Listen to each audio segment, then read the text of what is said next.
What's up, guys? Welcome to the second step to starting your Amazon FBA journey.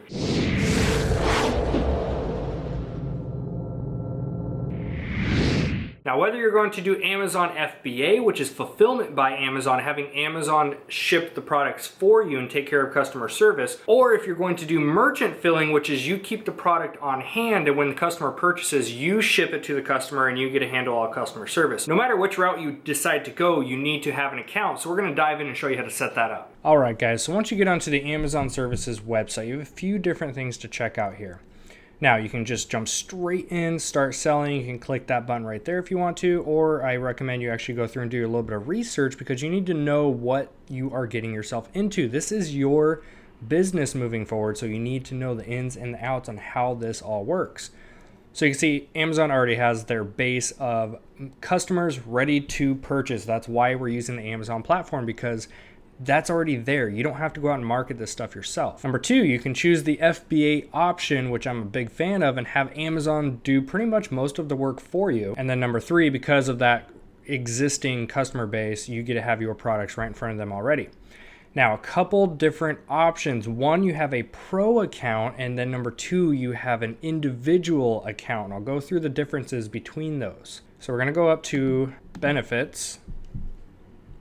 So on this page, you can see a little bit more on the difference between these two plans. One is $40 per month, flat rate. The other is going to be 99 cents per sale. Now, if we go under this pricing tab, you'll get a little breakdown on the differences between these two.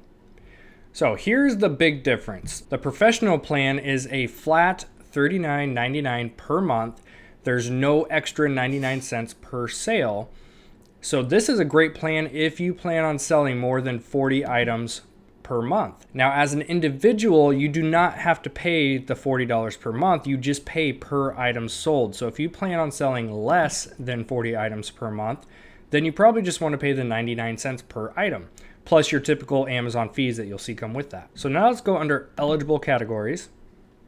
And you're going to see there are a few different category types. Open categories are going to be categories such as electronics, toys, home and kitchen, etc.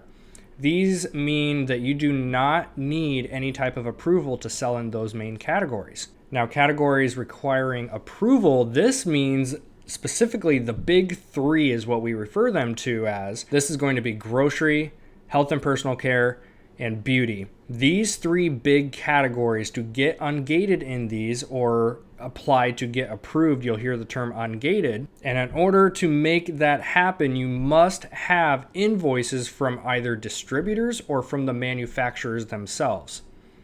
Amazon is looking for product authenticity in this case, so you want to make sure that you're able to get a hold of those to get ungated in those three. Now, there are other categories that need approval, but they take less than 5 minutes. These are things such as automotive, clothes, shoes. There's a couple different ones just like that.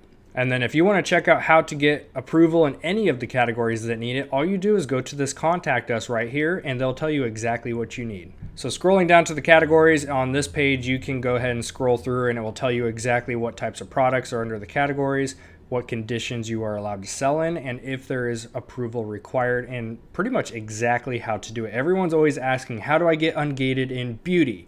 Easy. Click on requirements and give Amazon exactly what they want. You're going to get ungated. Now, specifically with ungating, this is another video we'll cover down the road. With ungating, you're rarely going to get it the first time. This honestly comes down to the Amazon rep that you are talking to. Myself, for example, beauty took me about 4 tries. Health and personal care took about 3 tries.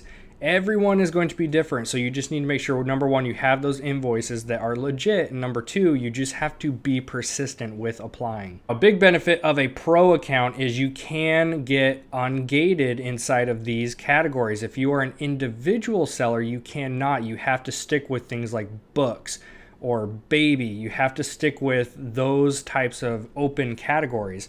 So I'm a big fan of the pro account, one, because if you plan on selling more than 40 units per month, then you actually are going to benefit from that because you're going to be paying less in the long haul. Number two is you actually get to apply and become ungated in these different categories. Then, of course, you've got your FAQ tab here, so you can go through, check out common questions. So once you decide which area you want to start with, I recommend personally professional account just because you get more for what you're actually paying. If you plan on making this an actual business, you are going to sell way more than 40 items a month. I can promise you that. So if you're going to go in this and make it a true business, go with the pro account solely just for the purpose that you can get ungated in those different categories. And by becoming ungated in different categories, you actually get to lower your competition because it takes a little bit of work to get in there. Not everyone is willing to put in just a little bit of effort to get ungated. Or if you are just brand spanking new, you want to test the waters, you can start out as an individual seller and upgrade to a professional seller when you're ready. All right, now since I already have an account with Amazon, I can't go step by step on the screen itself and show you how to create one, but based on a few common questions I've gotten, I'll give you some tips. So when you click on that button to sign up, create your account as either an individual or a professional seller, the first thing you're gonna see pop up is your generic, fill out your information, your name, your address, telephone number, all of that kind of stuff. So it's as simple as just filling out like any other setup or application would be.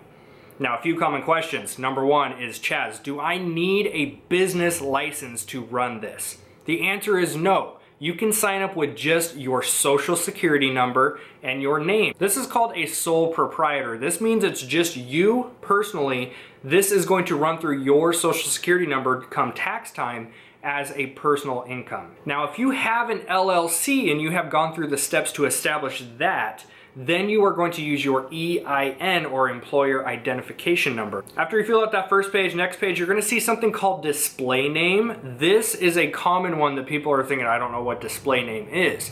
This is what customers will see. Now, do customers pay attention to names on Amazon storefronts? I have no idea. I personally don't think that name matters too much.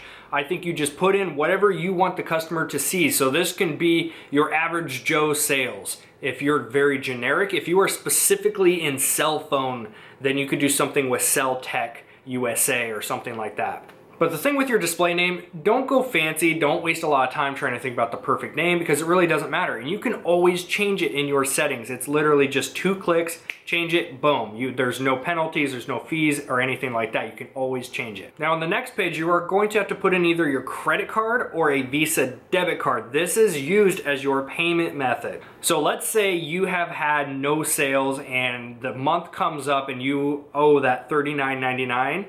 If it's not in your Amazon balance from sales itself, it will come off of that backup card. Now, towards the final pages, you are going to see something that pops up and it's going to be taxpayer information. Again, if you're running everything under your personal social security number as a sole proprietor, just keep it basic. You put in your personal information, your full name, your address, your social security number, etc. It's who is going to pay those taxes. That's what that is for. Now, if you have an established business name under an actual LLC, which acts as its own separate entity, this is where you are going to use the BIN, the EIN. There's different options depending what it shows you on your page, but you're going to complete the information as that because then when it comes tax time to file those taxes, you're going to use that business as the business income that's running through, and that's what your taxes are going to be out of. Now, with any tax question, please refer them to your local CPA, somebody that is familiar with the e-commerce world.